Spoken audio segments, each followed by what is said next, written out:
नमस्कार दोस्तों, धर्म रहस्य चैनल में आप सभी का एक बार फिर से स्वागत है। पिछली बार काल भैरव सिद्धि के चमत्कार में हम लोगों ने मानस राम नाम के एक व्यक्ति को एक बंगाली सिद्ध तांत्रिक से काल भैरव जी के संबंध में विभिन्न रस और रहस्य जानने का मौका मिला था। अब उसी कथा को आगे बढ़ाते हुए जानते हैं आगे क्या घटित हुआ था। मानसराम बहुत उत्सुक अवस्था में अपने गुरु से सब कुछ प्राप्त कर रहा था और उसने अपनी गुरु दक्षिणा के रूप में एक सोने का सिक्का भी दिया था। तो अब आवश्यकता थी सिद्धि के लिए प्रथम प्रयास की। अब जरूरत थी कि अब हमें सिद्धि में आगे बढ़ना है। कैसे होगा, किस प्रकार से होगा, सिद्धि का प्रयास आगे कैसे जाएगा, यह एक नई बात थी और सिद्धि के लिए अब नया प्रयास होने वाला था। तो सिद्धि के लिए उन्होंने उसे एक शमशान भूमि में बैठाया और कहा कि समस्त सामग्री लेकर उपस्थित हो जाओ। मानसराम गुरु के निर्देश के अनुसार वहां पर सारी सामग्रियां लेकर उपस्थित हो गया। कुछ देर मंत्र का जाप करने के बाद उसके गुरु ने कहा कि अब साधना आज से शुरू करनी है, लेकिन इससे पहले तुम्हारा सामना एक विचित्र शक्ति से होगा और तब तुम्हें पता चलेगा कि गुरु की आवश्यकता साधना में क्यों होती है, बिना गुरु के साधना क्यों नहीं की जाती। अब यहां से तुमको ही आगे सब कुछ करना है। गुरु का कार्य केवल रास्ता बताना होता है और मार्ग में आने वाली बाधाओं के विषय में सचेत करना, लेकिन अपना मार्ग तो स्वयं ही चलकर तय करना पड़ता है। इसीलिए अब यहाँ से तुम्हें ही आगे जाना है, आगे का कार्य खुद ही संभालना है। मानसराम ने कहा, आप मुझे निर्देशित करते रहिए, बाकी आगे का सारा मार्ग मैं स्वयं ही तय करूंगा। इसकी चिंता आप मत कीजिए और मैं पूरी तरह मेहनत से इस कार्य को करूंगा। इस कार्य में कहीं कोताही नहीं बरतूंगा। यह बात सुनकर प्रसन्न होकर उस बंगाली तांत्रिक ने कहा, ठीक है, अब मैं यहां से जा रहा हूं। तुम इसी शमशान भूमि में रहकर भैरव साधना शुरू करो। अब वहीं पर छोटी सी कुटिया बनाकर वहां भैरव जी की मूर्ति और यंत्र को स्थापित कर सारी चीजें व्यवस्थित कर लेने के बाद बताई गई विधि के अनुसार तंत्र साधना वहां पर शुरू की।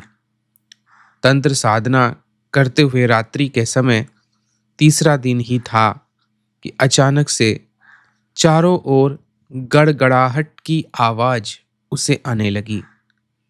चारों तरफ ऐसा लगता जैसे कि बादल फट रहे हों। बादलों के फटने की आवाज उसे सुनाई दे रही थी। चारों ओर का वातावरण विचित्र हो रहा था। उसे लग रहा था शायद बारिश आएगी, लेकिन बारिश के लिए उसने अच्छा प्रबंध नहीं किया था। अगर ज्यादा जोर से बारिश आई तो उसकी झोपड़ी उसकी साधना के योग्य नहीं हो पाएगी। लेकिन अब करना ही क्या, यह तो होना ही है। उसने सोचा, अब मुझे अगले दिन इस चीज को विशिष्ट रूप से तैयार करना पड़ेगा ताकि कोई समस्या ना आए। लेकिन आज के लिए तो इस बात को सहना ही पड़ेगा। गड़गड़ाहट की आवाजें तेजी से आती रहीं। लगभग रात्रि के 1 बजे उसे ऐसा महसूस हुआ जैसे वहां कोई शक्ति विराजमान हो गई है। वह सामने आकर खड़ी हो गई और जोर से चिल्लाई, यहां पर क्यों बैठा है? मुझे मेरा भाग दे। यह बोलकर वह चिल्लाया और इतनी तेज आवाज के कारण मानसराम की आंखें खुल गईं। सामने देखा एक काला भुजंग व्यक्ति जिसका रंग पूरी तरह काजल के रंग जैसा काला था। केवल आंखें चमक रही थीं और जब मुंह खोलता तो दांत चमकते। उसके अलावा उसके हाथ में एक खड्ग भी था जो कि भी काले रंग का था। उसका रूप और स्वरूप बड़ा ही विचित्र था। सामने आकर खड़े होकर बोला, मुझे मेरा भाग दे वरना मैं तेरी सारी साधना छीन लूंगा। तब मानसराम ने पूछा, तुम कौन हो? तो वह कहने लगा, मैं स्थान भैरव हूं। जिस स्थान पर तुम साधना कर रहे हो यहाँ का मालिक हूं और मैं तुम्हारे साधना का पूरा फल प्राप्त करूंगा अगर तुमने बिना किसी गुरु की आज्ञा के साधना शुरू की है। तब यह सुनकर मानसराम विचित्र रूप से मुस्कुराया और कहने लगा कि मैंने तो गुरु किया है, भले ही वो यहाँ ना उपलब्ध हो, किंतु मैंने तो गुरु से ही मंत्र लिया था। तो फिर तूने गुरु का पूजन क्यों नहीं किया? अगर तू गुरु का पूजन करता तो मुझे आना नहीं पड़ता।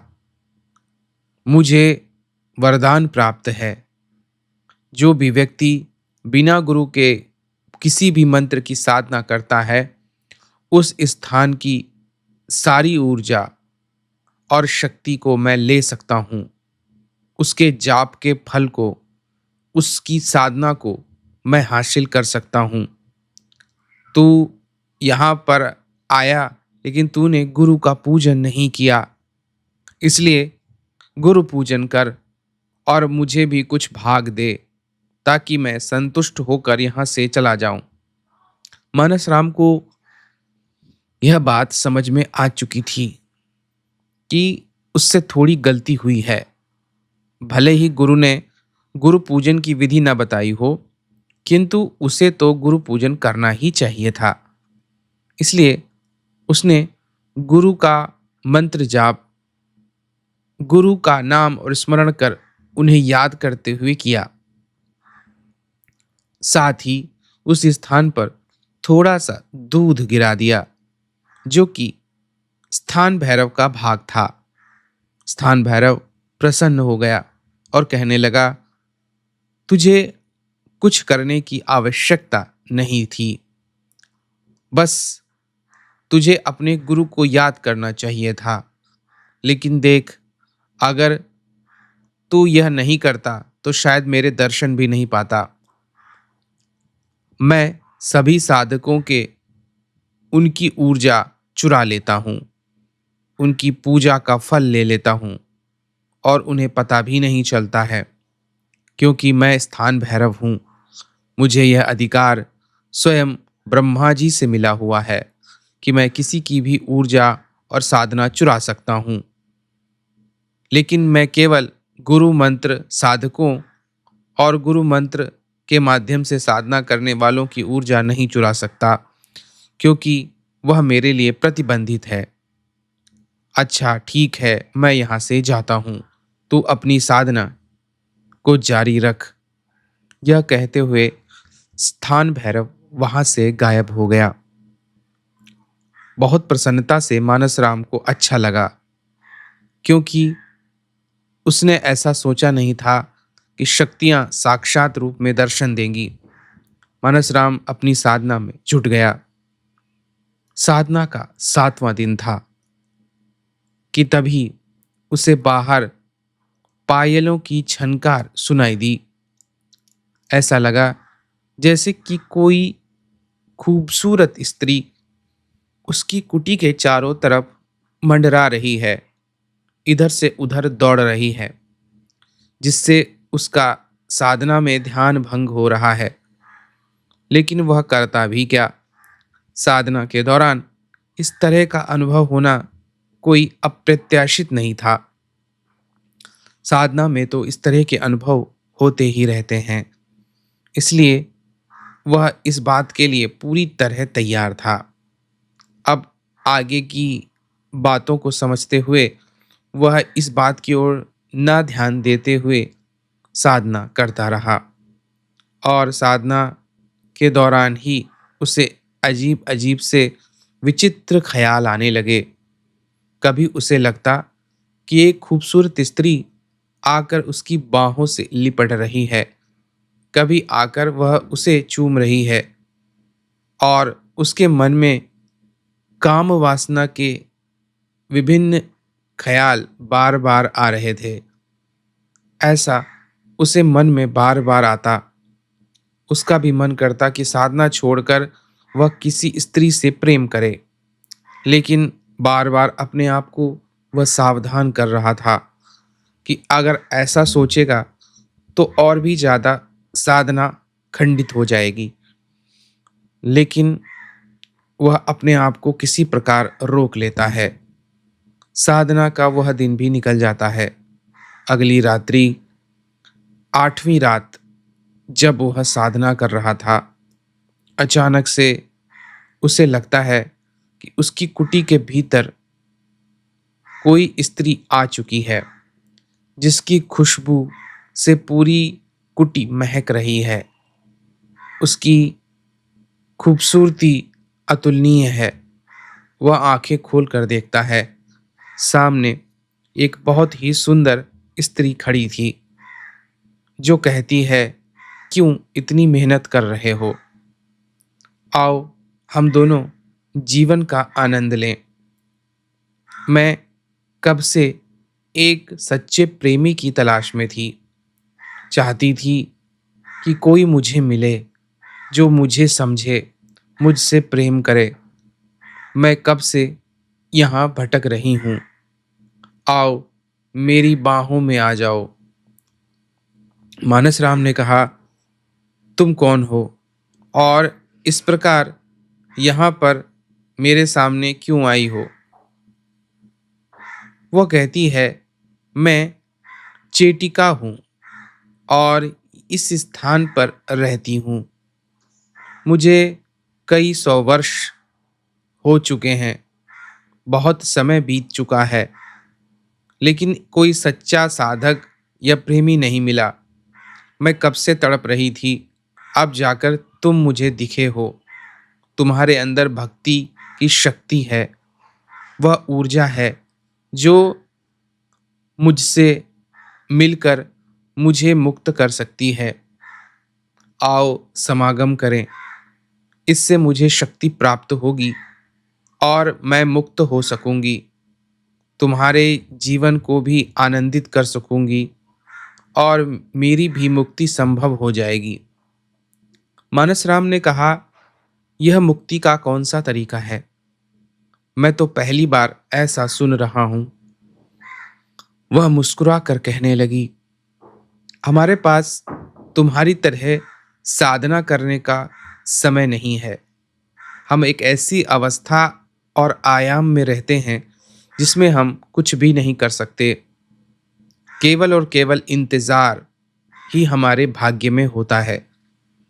जब तुम्हारे जैसा कोई सच्चा साधक मिलता है तो उसके साथ समागम करके उसकी ऊर्जा को प्राप्त कर सकते हैं। अगर तुम मुझसे संबंध बनाते हो तो तुम्हारी ऊर्जा मुझे मिलेगी और मेरी मुक्ति संभव हो पाएगी। मुझे भी सच्चा प्रेम मिलेगा और तुम्हें मैं शक्तियां दूंगी जो मेरे पास हैं, जिनका उपयोग मैं नहीं कर सकती। तो फिर थोड़ी सी भी देर मत करो, तैयार हो जाओ। हम दोनों एक अनूठी प्रेम कहानी यहाँ पर बनाएंगे और तुम्हें मैं शक्तियाँ दूंगी, तुम मुझे मुक्ति और प्रेम देना। दोनों मिलकर यहाँ पर आनंद पूर्वक रहेंगे। प्रस्ताव को सुनकर मानस राम के मन में उसका मन भी डोलने लगा। अब वह क्या करेगा? क्या वह इस प्रस्ताव को आगे बढ़ाएगा या फिर यहीं रुकेगा? जानेंगे हम लोग कथा के अगले भाग में। और इस साधना को अगर कोई व्यक्ति खरीदना चाहता है तो इस साधना का पीडीएफ मैंने बना दिया है। इंस्टामोजो स्टोर से जाकर के वह साधना को खरीद सकता है और भैरव जी की साधना को कर सकता है। आशा करता हूँ ये वीडियो आप लोगों को पसंद आया होगा। आप सभी का दिन मंगलमय हो। जय माँ पराशक्ति।